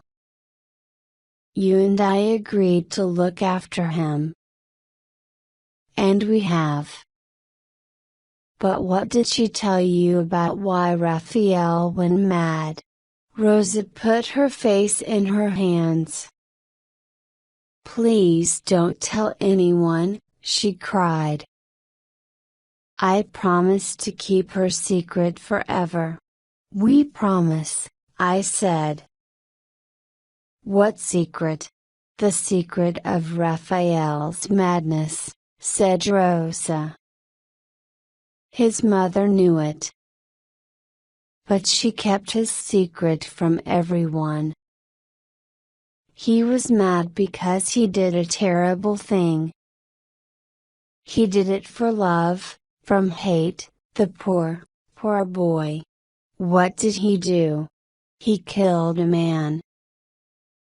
He took another man's life. The worst crime of all. He murdered the soldier, because of his love for Anita." "He did what?" "But that's impossible!" shouted my uncle. "That's what Clara told me," said Rosa. "She told me everything only hours before she died. She couldn't meet God with that secret in her heart. But how?" "When?" I asked her quietly. "Did she say?" "I'll tell you what Clara told me," said Rosa. Her words are written in fire on my heart. I'll never forget them. Chapter 12. "It happened that Sunday evening," said Clara. "It was the evening before Anita went away. I cooked some fish and rice for myself and Raphael. Soon it was ready, but Raphael was out in his boat. He often went out soon after it was dark. That day he was out for more than an hour. Then I heard his boat come onto the beach near our house. As you know, the house stands alone at the end of the village. But still Raphael didn't come to the house, and the food was getting cold and dry. So I took the small oil lamp from my kitchen and I went down to the sea to find him. The boat was half on the sand and half in the water. Raphael was standing next to it. He was washing the inside of the boat. There was a lot of water in the bottom of it. I came near with a small lamp. The light shone on Raphael and the boat. He was very wet, his head and hair, his clothes. The water was running down him. Then I saw something terrible. There was blood on Raphael's clothes. Blood in his hair. Blood running down his face. His wet shirt and trousers were covered in it. There was fresh blood on his hands, red in the light of the lamp. God save us, I said. What's happened? I'm all right, Mother, he answered. Don't be afraid. But I've killed the stranger who came here to steal my true love. Then I saw that all the water and the bottom of the boat was dark with blood. I put out the lamp immediately. There was no moon and the night was dark. I looked round at the empty beach. Take off those clothes, I said quietly. Wash yourself in the sea until you're clean. Then go to the house and put on clean clothes. Go quickly to the cafe, so people can see you. I'll wash your clothes and the boat. Nobody will know what you've done. If the soldier stops coming here, people won't be very surprised. The man was a stranger. He had no family or close friends. Raphael did what one told him. He went to the cafe and stayed there all that evening. While he was there, I washed the boat. Then I washed his shirt and trousers many times, until you couldn't see the blood. Oh, Rosa, my dear wife, said my uncle quietly. Have you kept this dark secret in your heart all these years since Clara died? I promised her. She asked me before she died, cried Rosa. She was as mad as her son, said my uncle angrily. We know the soldier ate with Rodrigo in his house that evening. Then he came straight to the cafe. I saw him and talked to him. He left the cafe, alive and well. About an hour later I heard him leave the village in his boat. More important, Raphael was with me in the cafe when the soldier left. Yes, he was wearing his best clothes and he was very clean. But when Raphael came into the cafe, the soldier was sitting there, alive. I promise you. Perhaps he followed the soldier in his boat when he left that night. Perhaps he killed him on the sea later, said Rosa. Claire didn't remember the time exactly. Impossible, said my uncle. Raphael stayed in the cafe with me and a lot of other men. He was dancing to the music. He didn't leave the cafe for about 2 hours. And Raphael couldn't catch the soldier's boat. It had an engine. It was a very fast boat. He killed someone, said Rosa. And he thought it was the soldier. I don't know who he killed. But that's what his good mother told me. I must believe her. Perhaps Raphael thought he killed the soldier. Then later he saw him in the cafe and went mad. It was still a terrible crime. Perhaps that's why he went crazy. But who did he kill? No, it's impossible. Rosa ran into the house, crying. My uncle and I looked at the empty blue sea. We didn't speak for a long time. There was food on the table, but we didn't feel very hungry. Is it possible? I asked at last. What? That Raphael killed somebody by mistake. Number. It's not possible. But his mother's story. Listen, said my uncle. I'm not stupid. When Raphael came into the cafe, he saw the soldier. He didn't look surprised. He didn't even look angry. They both listened to the music for about an hour. Raphael was happy. He was smiling and dancing. All right, I said. I believe you.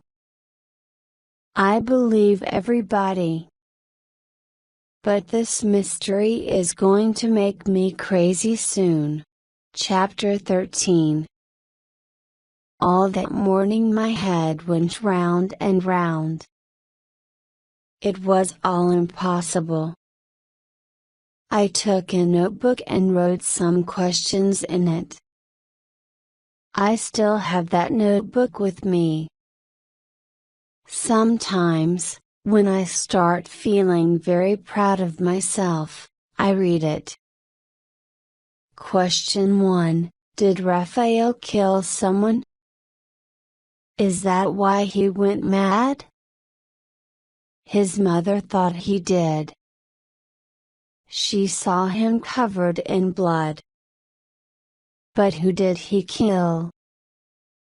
Not the soldier. He left the cafe when Raphael was still in it with my uncle. Not Anita. She was with her sister until the music started in the cafe. And Raphael was inside the cafe then. So who? Impossible. Question 2. Was the soldier killed, or did he only go away? If he was killed, who killed him? Not Raphael. He was in the cafe until midnight. Not Anita. She was a child, and loved him. Who could kill him? He was a strong young man, a soldier. And he was friendly with everyone in the village. Impossible. Question 3. Did Anita run away with the soldier, or was she killed, too? If she was killed, who killed her? Not Raphael. He loved her. And he was in the cafe all evening. Perhaps the soldier, and he then ran away. But why? He loved her and wanted to marry her. And if the soldier killed her, why did Raphael go mad? Impossible. I read all my notes and questions again and again. Everything seemed impossible. Suddenly I looked at them again. There was someone in the village who was big enough and strong enough. Someone who could kill the soldier. He had a good reason to kill him. There was someone who had a good reason to kill Anita, too. Perhaps he saw her leaving the house with her bag that night. Perhaps he followed her along the dark and empty beach, quietly through the soft sand. Perhaps he saw her meet the soldier. Perhaps he killed both of them and put their dead bodies deep in the sea. There was another man who loved Anita. And that man could kill her for running away. He was big enough and strong enough to kill the soldier. That man was Rodrigo, her father. But then the wrong man was mad. I am a doctor, not a policeman or a detective. I believed I was a clever man, more intelligent than the people of the village. I was too proud of myself. I told my uncle and all the people of the village about my plans to help poor Raphael.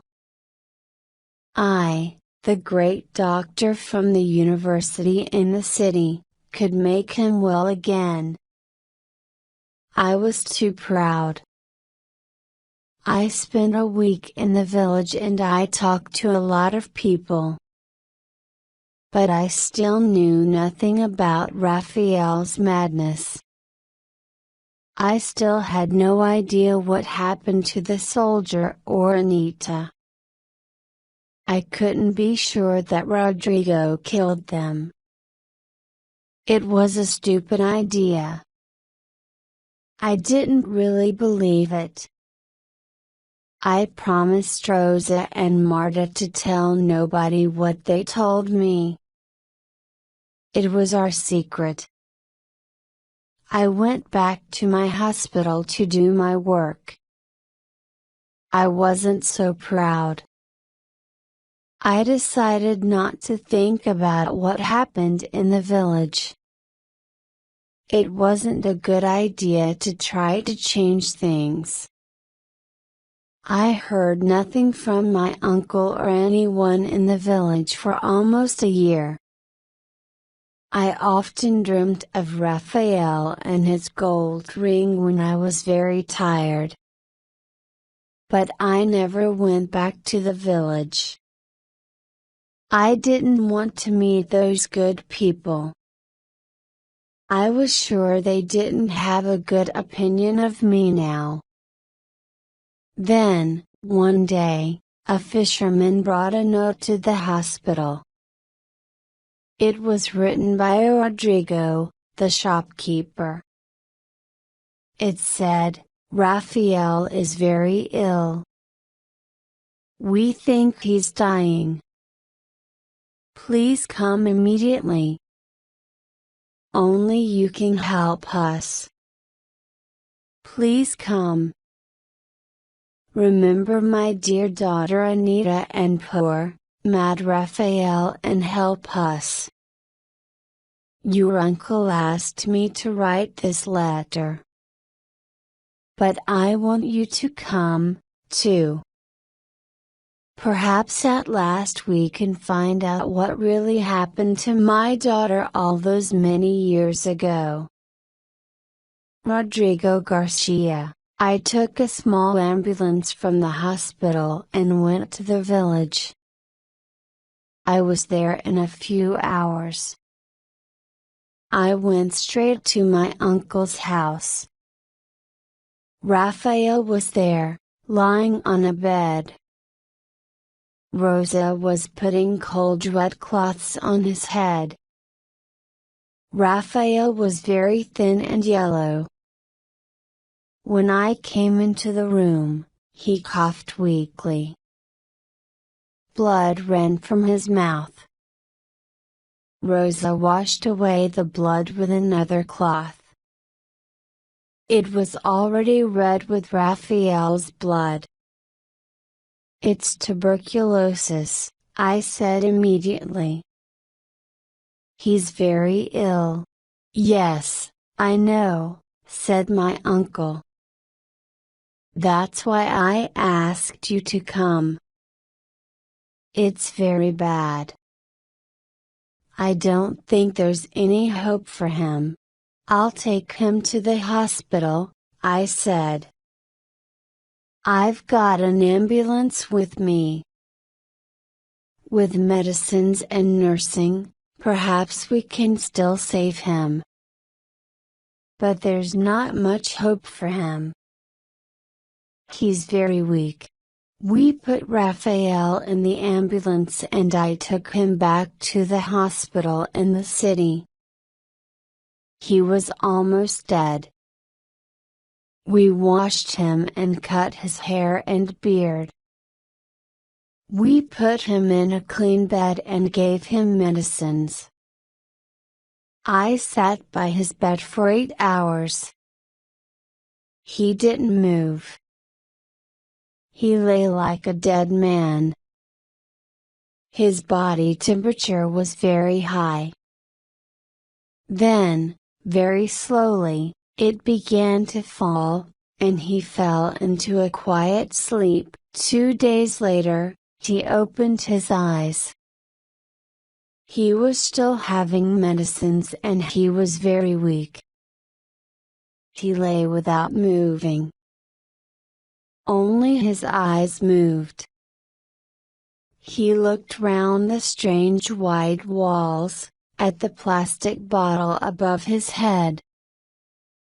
He looked at me in my white coat at his side. "Am I dead?" he asked, very quietly. "No, Raphael," I said. "You're in hospital. I'm a doctor. Miguel, the owner of the cafe in your village, is my uncle. Don't be afraid. We're trying to make you well again." His mouth moved in a tired smile, and he fell asleep again. I brought a nurse to sit by his bed. "Tell me if he wakes up. Or if he gets worse," I said. Then I went to my room in the hospital and fell on the bed. I was asleep in a few seconds. There was little hope for poor Raphael. He was thin and weak after all the years that he lived on the beach. For years he ate very little. He slept on the cold, hard ground. The tuberculosis was very bad. He was very, very ill. But he wasn't mad. He could speak very little. Most of the time he was very tired.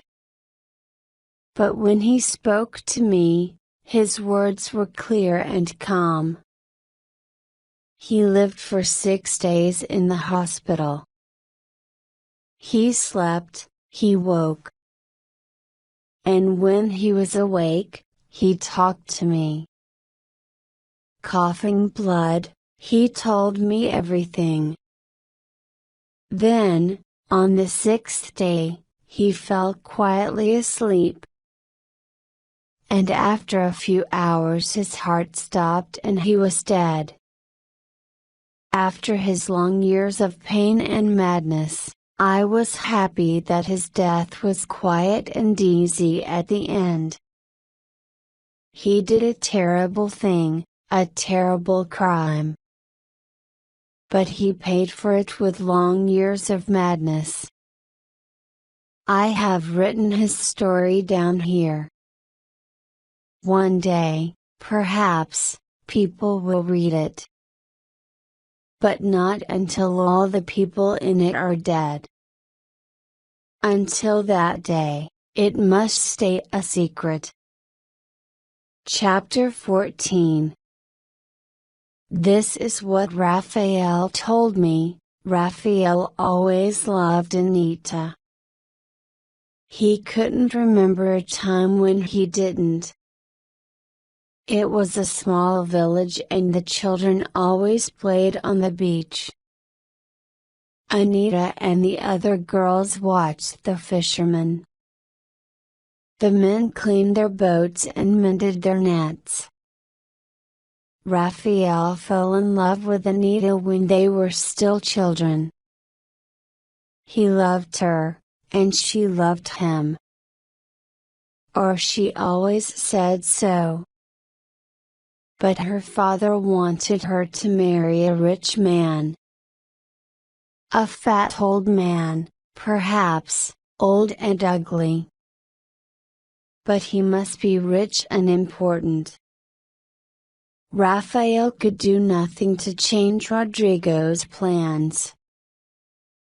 There was a place in the rocks at the end of the beach to the west. The children often played in it. It was like a little house in the rocks. In the evenings, Raphael sometimes met Anita there. She came out of her house very quietly and ran to their secret place in the rocks. There she and Raphael talked for a few golden minutes. Then she ran home again, afraid of her father. Anita was only 15 years old at that time. But her head was full of the stories in her books. She was sure she was in love with the handsome young fisherman. Raphael brought her the gold ring. It was like the magic ring in her story. Her father didn't accept it from Raphael. But Raphael gave it to Anita in secret, when they met later in their secret place in the rocks. The ring was the promise of their love. She wore it when she was with him. At other times she kept it in her room, in the secret place under the carpet. But then the soldier came to the village. He was an older man. With his bright eyes, his long hair, his boat with an engine, he was much more exciting than Raphael. When he talked with Rodrigo about his life and his travels, Anita heard his stories through the wall of her room. These stories were more exciting than magic lamps and talking fish. Anita soon thought Raphael was very boring. She stopped meeting him. She stopped speaking to him. Now she was sure she was falling in love with the soldier. But she still kept Raphael's ring, of course. Raphael was very sad. He wanted the soldier to leave the village and go away forever. He wanted Anita to come back to him. But then, one night, Raphael was coming back late from a fishing trip. He saw Anita running along the beach in the moonlight. He watched quietly from the sea. He saw Anita meet the soldier in the little house in the rocks. How did the soldier speak to her? How did Anita give him the time and place to meet? Raphael didn't know. Perhaps the soldier gave her a secret note. Perhaps Anita gave him one. They could both read and write. Raphael left his boat and swam to the shore. He moved very quietly through the rocks. The soldier's boat was in a small piece of open water on the other side of the rocks. It was only about 10 minutes from the village along the coast. Raphael watched and waited until he saw Anita run back to the village. Then he watched the soldier swim back to his boat. After a few minutes, the soldier started his engine and went away to the west. Raphael was very angry. But he was angry with the soldier, not Anita. He hated this man who was a stranger in the village. A man who the people all accepted as a friend. But a man who was now stealing Anita, his own true love, from them. Next time the soldier came to the village, Raphael watched him. When the soldier went away in the evening, Raphael went quietly along the beach to the place in the rocks. Soon the soldier's boat came back into the place in the rocks and he lowered his anchor. The soldier swam for a few minutes in the moonlight. Then he sat in the boat again and smoked a cigarette. He sat for a long time, looking sometimes at his watch. At last he swam to the beach and went to the secret place in the rocks. He waited there. Soon Anita came, hurrying over the rocks. She and the soldier kissed. Long, loving kisses. They sat in the little house in the rocks. The soldier held her close. They talked and laughed and kissed again. And all the time Raphael watched and listened to them with black hate in his heart. After that, Raphael followed the soldier every time he came to the village. The soldier did the same every time. Sometimes Anita didn't come to the place in the rocks. But the soldier always waited for her there. Then Raphael knew how to kill the soldier. It was a good plan. The next time the soldier came to the village, Raphael's plan was ready. The soldier arrived in the village that Sunday and went to Rodrigo's shop with a tin of paraffin. Raphael waited until it was dark. He saw the bright light of the lamp in Rodrigo's house. He watched the soldier start to eat the meal with Rodrigo. He had everything that he needed in his boat. He sailed out quietly to the place in the rocks. The place where the soldier always waited. He took his boat close to the shore and tied it to a rock. Then he went on foot to old Santiago's farm. The old donkey was standing sleeping in its field. Raphael walked with it down to the beach near his boat. It wasn't very far. There he took the old donkey into the water, and then killed it. He put the dead animal into his boat and went out into deeper water. He went to the place where the soldier usually left his boat. There he began to cut up the dead donkey, throwing the pieces into the sea. He and the boat were soon covered in the donkey's blood. But there was much more blood in the water all round the boat. Raphael knew that the sharks, far away in the sea, could smell it. Raphael kept the back legs of the donkey in his boat. He took a long, strong piece of line and tied the legs to it. Then he sailed quietly back to the village. There was no moon that night, only the light from the stars. Soon he could see the beach and the houses of the village. The lamp was still burning in Rodrigo's house. The soldier's boat was a few meters from the shore.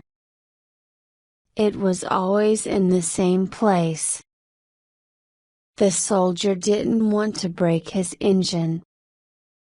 Raphael moved his boat close to the soldier's boat and stopped. He went into the dark water and swam across to it. He had the end of the line in his teeth. He tied it to the bottom of the soldier's boat. Then he swam back to his boat and put the legs of the donkey quietly into the water. Now, the soldier's boat had the smell of blood behind it. Raphael took his boat to the far end of the beach in front of his house. He pulled it half onto the sand, and began to wash the donkey's blood from the bottom of the boat. He washed some of the blood from his clothes in the sea. But there was a lot of blood and water in the boat. Suddenly his mother came with an oil lamp. She saw the blood on his clothes and in the boat. She was afraid he was hurt. "Don't be afraid, Mother," he said. "I'm not hurt. This isn't my blood. I've killed the soldier." It was true. The soldier wasn't yet dead, but Raphael's plans were made. Raphael wasn't afraid to tell his mother. She always kept his secrets. She was very calm when he told her. She sent him to the house to change his clothes. She stayed and cleaned the boat. When he went to the cafe, he found the soldier there. He was surprised. He thought the soldier was spending the evening with Rodrigo. Raphael looked at the soldier, his enemy. He was smiling and laughing with his friends. Raphael thought, "The sharks are already waiting for you. Tonight you're going to your death." The soldier left in the middle of the evening. He went out to his boat, started the engine and went off to the west.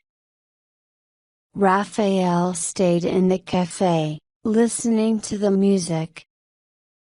He was afraid, but he was excited, too. When he heard the music, he began to dance to the songs. Eyes closed, he saw in his head the soldier's boat. It went through the dark night. Behind it, the red line of blood, dark in the water. The engine stopped. The boat came quietly back to the secret place in the rocks. The soldier waited in the moonlight, smoking a cigarette. Perhaps, then, he jumped into the dark sea for a swim. Something was waiting there, something big and hungry. It moved fast through the water. Perhaps there was time for one short scream. Then all was quiet again. The dark waters were calm. and the soldier was gone forever. Raphael danced and smiled and saw these pictures again and again. He stayed and danced until midnight. Then he went back to his house and went to bed. But he slept only for a few hours. Before the first light of day, he got up quietly and went out of the house.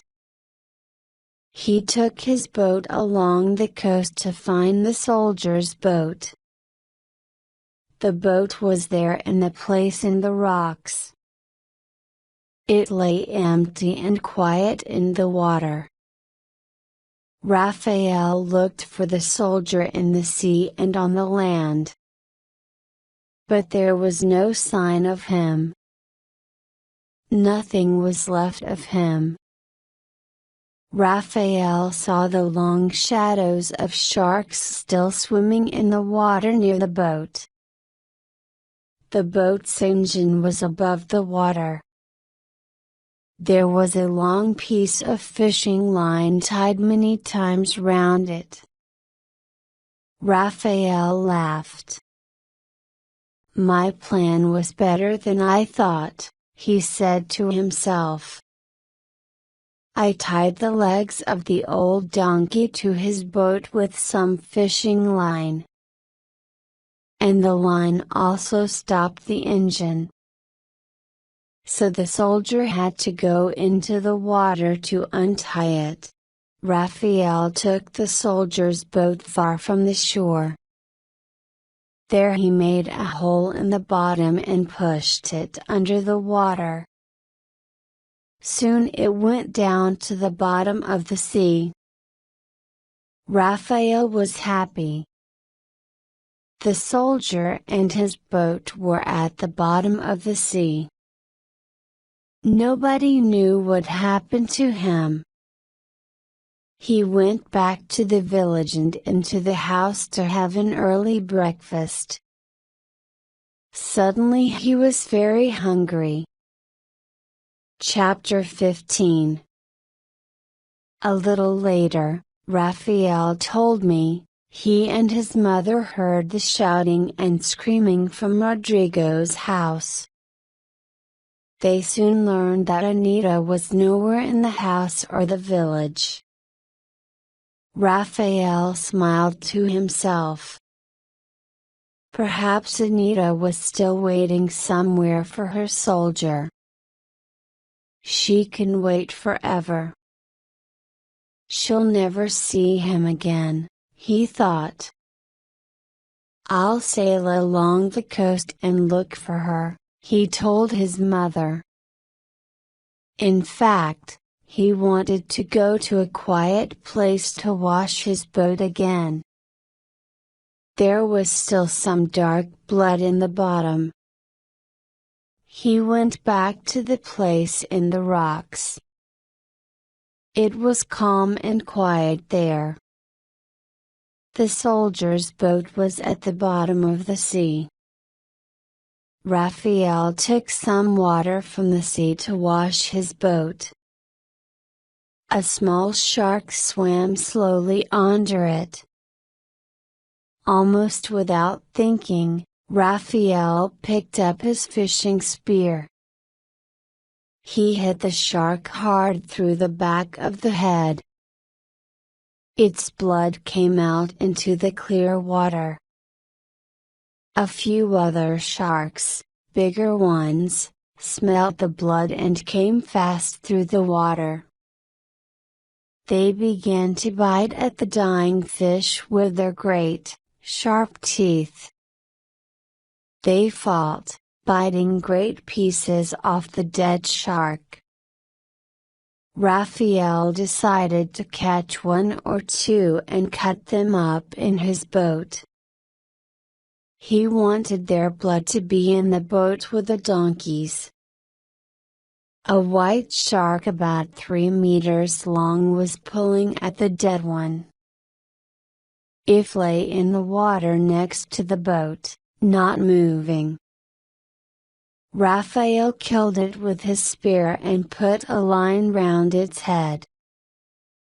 Then he pulled it into the bottom of the boat. Raphael took his knife and cut the shark open from neck to tail. Pieces of meat, fish and hair from its stomach fell out into the bottom of the boat. There was a large piece of donkey skin with its gray hair. Raphael moved it with his knife. In that second, the world stopped. Raphael's blood seemed to freeze inside him. The sky went dark. He couldn't move. In the pile of meat and fish in the bottom of the boat there was a hand. A complete hand, white and clean. It was cut off at the wrist with one clean bite. It was a small hand, with small, pretty fingers. The fingernails were long and pink. They weren't bitten or dirty or broken by housework. And on the middle finger of the hand was a gold ring, a ring in the shape of a golden fish. Raphael gave one great scream. He held his head in his hands. He knew now where Anita was. The night before, when the engine of the soldier's boat stopped working, she was there in the boat with him. Then he went into the water to look at the engine. She stayed in the boat. She saw him, when the sharks killed him in the dark water. Perhaps she tried to pull him into the boat. But then she too fell into the blood-red water. And there she spent the last terrible seconds of her life with her true prince, the soldier. Raphael knew he couldn't continue living. He couldn't live with this terrible secret. He stood up in the boat and called Anita's name. Then he threw himself into the sea. He lay in the water, face down. He waited for the sharp teeth in the mouths of the sharks to pull him down to his death. But they didn't. He felt them in the water all round him. Sometimes he felt them push against him. But they didn't hurt him. Then Raphael understood. God didn't want him to die this way.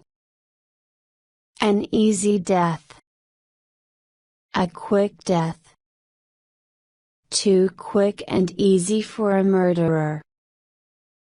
He was terribly afraid.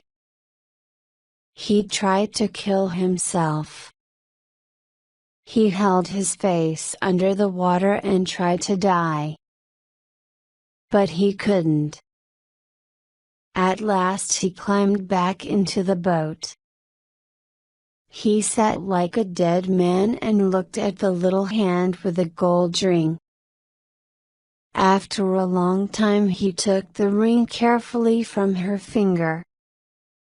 He took a piece of fishing line and tied the ring round his neck. He had his ring again. He had it from Anita's own hand. I'll keep it with me forever, he thought. Then I will never forget my terrible crime. He threw the dead shark back into the sea. Then, last of all, he took the cold white hand. He held it in his own hand for the last time. Then he put it carefully into the water. Then he lay down in the bottom of the boat holding the ring at his neck. and he looked at the bright sky and talked to Anita. And they laughed and laughed. I took Raphael's body back to his village. He lies in the ground near that place in the rocks. The secret place where he and Anita spent many happy hours. I put the gold ring round his neck. The ring that he took from Anita's dead hand. It will stay with him forever. Nobody in the village knows what he did.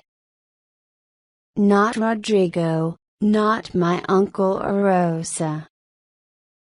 They still believe that Anita and the soldier are living somewhere far away. I can see no reason to tell them anything different.